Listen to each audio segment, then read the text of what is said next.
Centenas de metros de profundidade aguardam qualquer erro nas ravinas dos majestosos Andes da América do Sul. Engenheiros dividem penhascos para construir estradas sob condições extremas. Vê-se o risco de o projeto inteiro deslizar abismo abaixo. Mas isso é apenas o começo. Como forçar uma estrada a se fixar em penhascos quase verticais? A tarefa exige muito mais do que apenas escavação bruta. Cálculos de nível milimétrico e detonações controladas permitem moldar a rocha dura. A poeira assenta sobre o corte preciso na pedra. O processo ganha complexidade. Pode-se notar máquinas pesadas, somando centenas de toneladas, operando nessas encostas íngremes. À primeira vista, parece uma queda iminente, mas na prática a operação é estável. Elas criam estradas sinuosas que traçam as laterais como fios de aço. Regiões isoladas por séculos são finalmente reconectadas. A via se consolida sobre o relevo. 3.000 a 4.500 metros de altitude, é nesta faixa crítica que engenheiros traçam rodovias no Peru, Chile e Bolívia.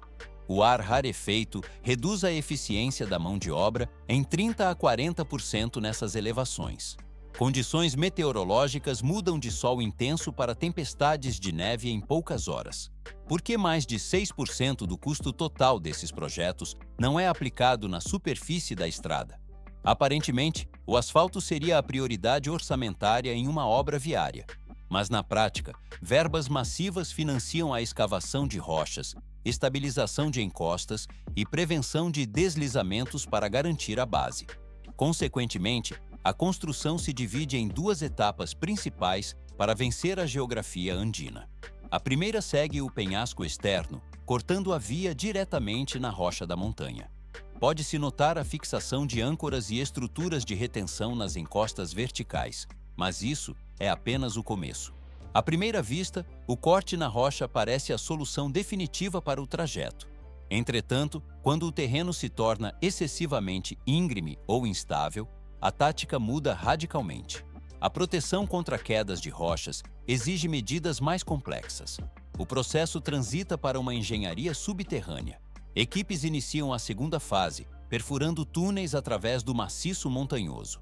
Vê-se como a estrada passa a desviar das seções mais perigosas do terreno. Isso reduz a exposição a deslizamentos e intempéries extremas. A rota se consolida para o tráfego futuro.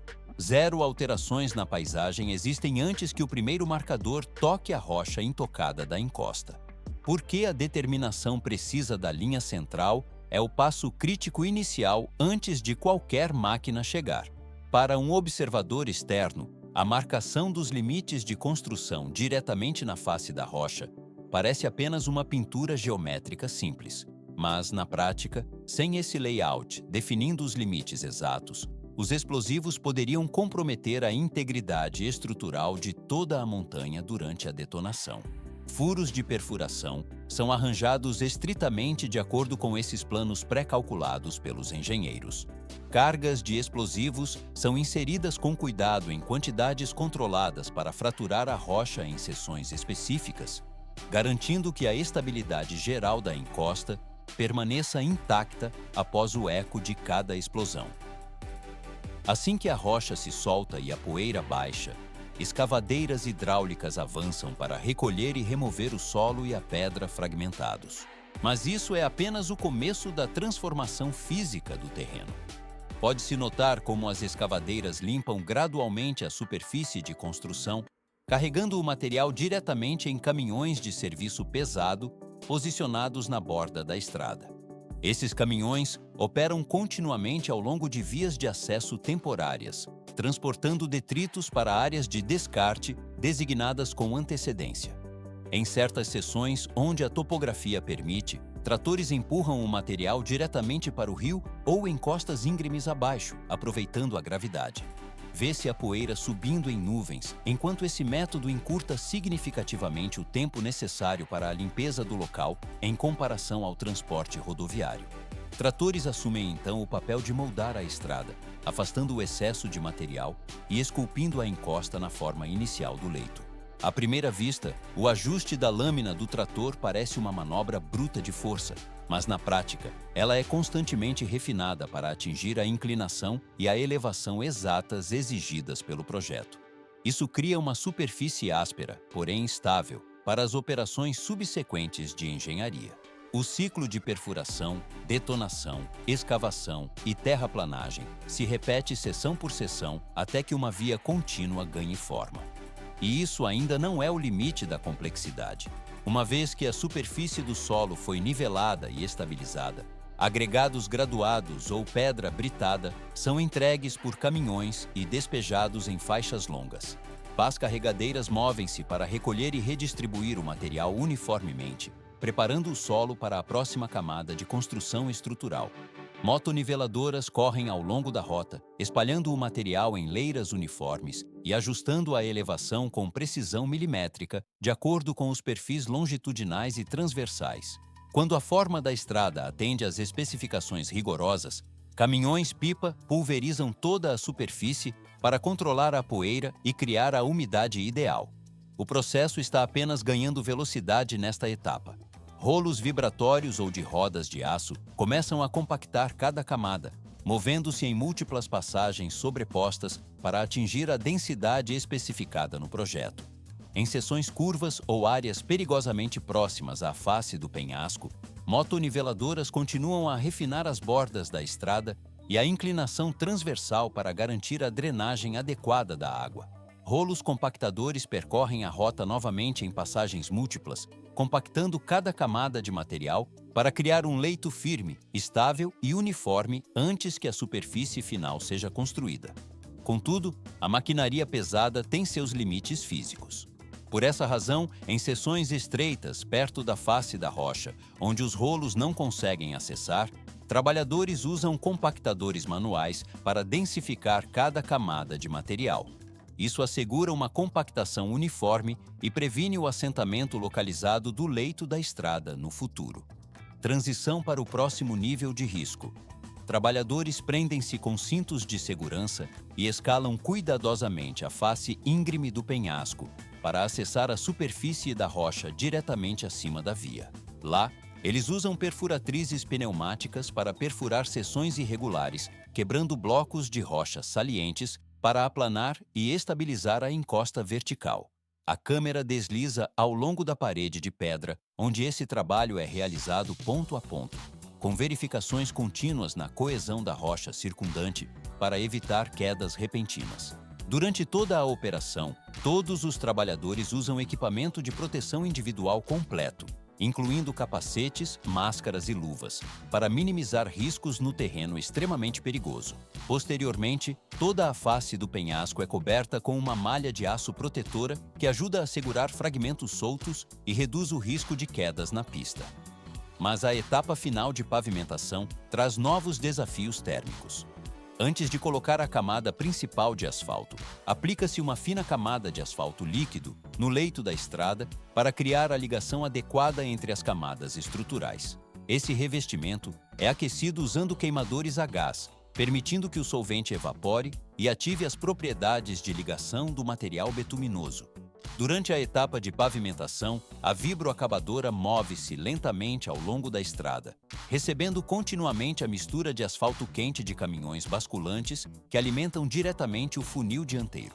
Atrás da máquina, a mesa aquecida mantém o asfalto em um estado trabalhável, enquanto o espalha em uma superfície lisa e contínua. Nesta etapa, não termina o esforço manual. Trabalhadores posicionam-se em ambos os lados da vibroacabadora, monitorando de perto as bordas e usando pás e ancinhos manuais para corrigir áreas irregulares.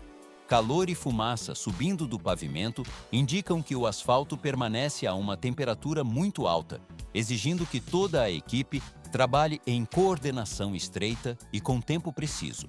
Alguns operários seguem diretamente atrás da máquina para tratar juntas, lacunas ou seções curvas, onde o equipamento não consegue manter o controle total. O ritmo, tanto da vibroacabadora quanto dos caminhões de abastecimento, deve permanecer constante para evitar interrupções na camada de pavimento. Tudo só se complica se houver paradas não planejadas. À medida que a máquina avança, uma faixa contínua de asfalto preto recém-colocado ganha forma gradualmente, marcando a etapa mais visível da conclusão da estrada na montanha. Depois que a camada de asfalto foi colocada, utiliza-se lavadoras de alta pressão para limpar a superfície e remover quaisquer pedras soltas restantes ou excesso de material. Os bicos de pulverização são movidos uniformemente para garantir que a pista esteja limpa e que a qualidade da superfície do asfalto não seja afetada. Uma vez concluída a seção de asfalto, a superfície da estrada esfria gradualmente e torna-se uma camada sólida e contínua. Pode-se observar do alto como a estrada sinuosa se assemelha a uma fita preta drapeada através da face do penhasco, revelando as curvas que seguem a montanha. A obra de engenharia construída em terreno extremamente hostil atinge sua prontidão operacional final. 0 metros de espaço horizontal restam para ampliar o solo em áreas onde a face do penhasco é quase vertical. Nessas zonas críticas, a estrada deve ser suspensa ao longo da encosta por meio de um sistema de colunas de concreto armado e seções modulares pré-fabricadas. À primeira vista, parece viável cortar a rocha para abrir caminho, mas na prática, o espaço é insuficiente para qualquer alargamento seguro do terreno. Mas isso é apenas o começo do desafio logístico. Por que os engenheiros adotam uma abordagem de construção vertical tão complexa? Aparentemente, a escavação lateral seria o método padrão da engenharia rodoviária. Em vez disso, eles utilizam o espaço vazio abaixo da via como base para fundações de suporte de carga, evitando a desestabilização maciça da montanha. Constroem-se grandes colunas de concreto diretamente sobre a rocha matriz, atuando como o esqueleto estrutural primário que sustenta toda a pista acima. Devido ao terreno extremo, a maioria dos materiais não pode ser entregue por veículos convencionais. Guindastes especializados ou equipamentos de transporte baixam os componentes de cima para suas posições de projeto exatas. Pode-se notar como a lança do equipamento manobra as cargas pesadas contra o vento da encosta. Depois, fica mais complexo. Vê-se como o convés da estrada é instalado seção por seção, assemelhando-se à montagem de blocos gigantes na encosta. Uma vez que as colunas atingem a resistência necessária, os módulos do convés são posicionados. Cada peça é pré-fabricada com dimensões padrão e inclui vigas de aço, lajes de concreto e pontos de conexão. Isso reduz significativamente o tempo de construção no local, eliminando etapas demoradas. Nesta etapa não termina a exigência de precisão técnica. Por isso, trabalhadores operando em altura devem permanecer sempre presos com cintos de segurança reforçados. A coordenação com os operadores de guindaste é essencial para alinhar cada componente nos pontos de conexão.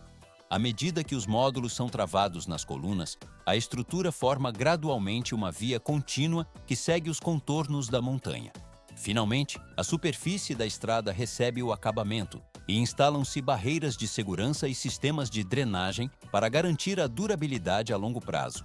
Essa abordagem permite cruzar penhascos onde seria impossível construir de outra forma e reduz significativamente a quantidade de escavação de rocha. Trata-se de uma combinação de engenharia estrutural moderna e uma mentalidade adaptativa ao terreno.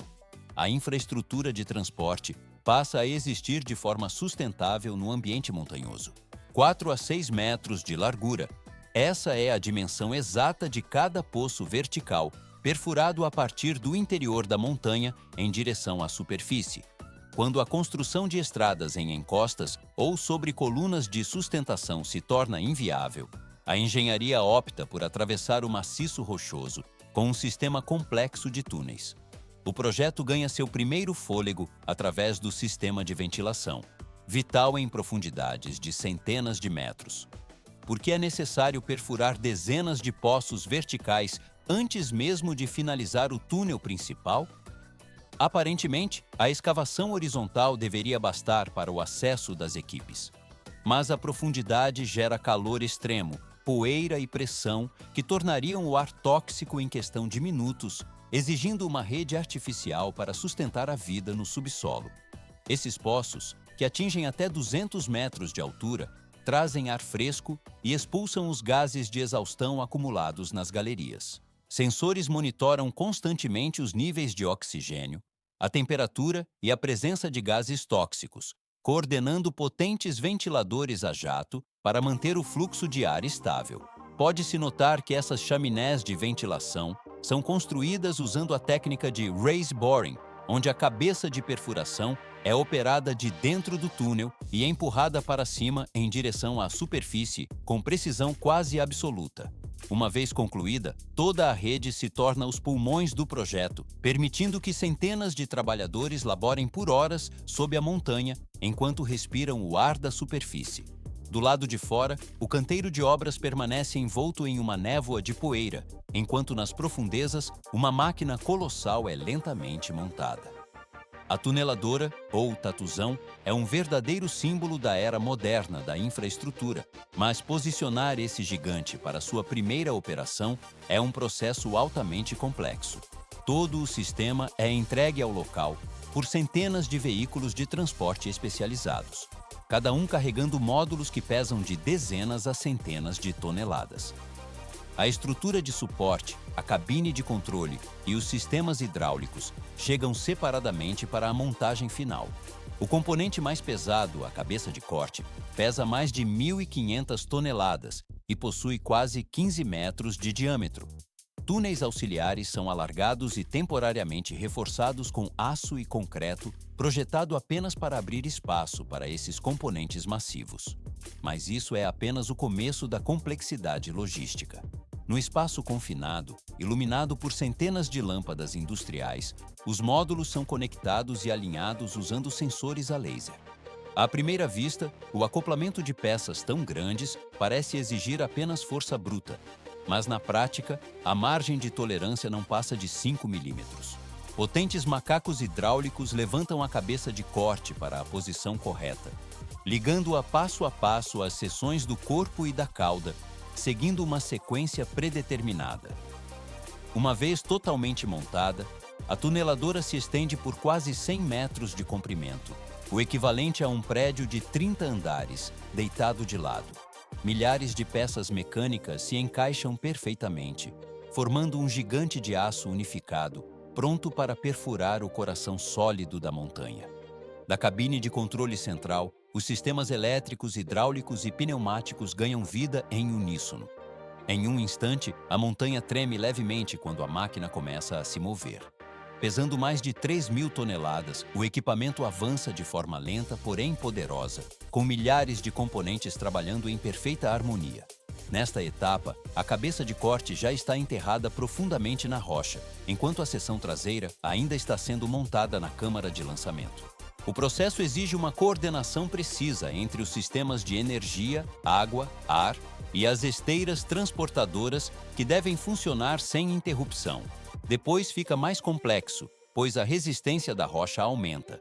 Na frente de ataque, 4 cilindros hidráulicos maciços pressionam a cabeça de corte contra a rocha com até 500 toneladas de força. Vê-se como os 23 discos de liga metálica giram com torque imenso, esmagando camadas de rocha tão duras quanto o aço. Cada ciclo de perfuração avança cerca de 1,20 m, levando aproximadamente 30 minutos e se repetindo mais de 50 vezes por turno. A rocha triturada é coletada e levada para fora por uma esteira automatizada, enquanto jatos de água de alta pressão resfriam e limpam constantemente a cabeça de corte, reduzindo o atrito térmico. Assim que um ciclo termina, o escudo de garra empurra para a frente e os grampos hidráulicos travam nas paredes do túnel para iniciar o próximo avanço. Esse ritmo de pressionar, liberar, avançar e perfurar se repete interminavelmente dia e noite até que o túnel esteja completo. Em projetos monumentais como o túnel Santa Lucia na Europa ou o túnel base de Gotthard na Suíça, com seus 57 quilômetros, as máquinas operam 24 horas por dia com precisão inigualável. Atualmente, a China lidera essa fronteira subterrânea com mais de 1.000 tuneladoras esculpindo simultaneamente ferrovias, metrôs e túneis hidrelétricos, simbolizando a determinação de conquistar as profundezas com tecnologia. E isso ainda não é o limite da engenharia aplicada. Nas profundezas da montanha, a perfuração parou, mas o trabalho está longe de terminar. Engenheiros, agora carregando instrumentos de medição em vez de brocas, entram silenciosamente no túnel, onde cada metro de concreto deve provar sua resistência. Sensores de pressão e radar de penetração no solo varrem as paredes, detectando rachaduras mais finas que um fio de cabelo. Ultrassom de alta frequência e câmeras ópticas com resolução 8K inspecionam cada parafuso e vedação para garantir segurança impecável. Na sala de controle, centenas de indicadores em tempo real rastreiam os pulmões do túnel, ventiladores a jato, sensores de fumaça e bombas de drenagem.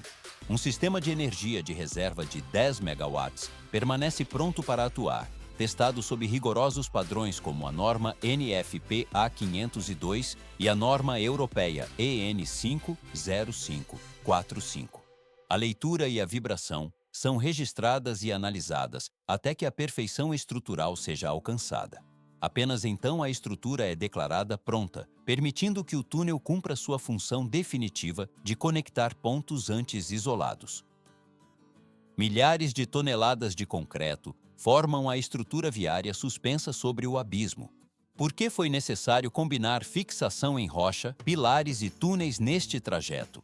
A geografia complexa exigiu que a estrada se agarrasse à face do penhasco antes de perfurar o maciço rochoso. Pilares de concreto armado erguem-se onde o solo natural desaparece sob o traçado. À primeira vista, a obra parece desafiar a gravidade, mas na prática é pura estabilidade técnica. Túneis atravessam o coração da montanha em linha reta para vencer os picos mais altos. Pode-se notar a união perfeita das diferentes seções no asfalto negro. A rota torna-se plenamente transitável e segura para o tráfego.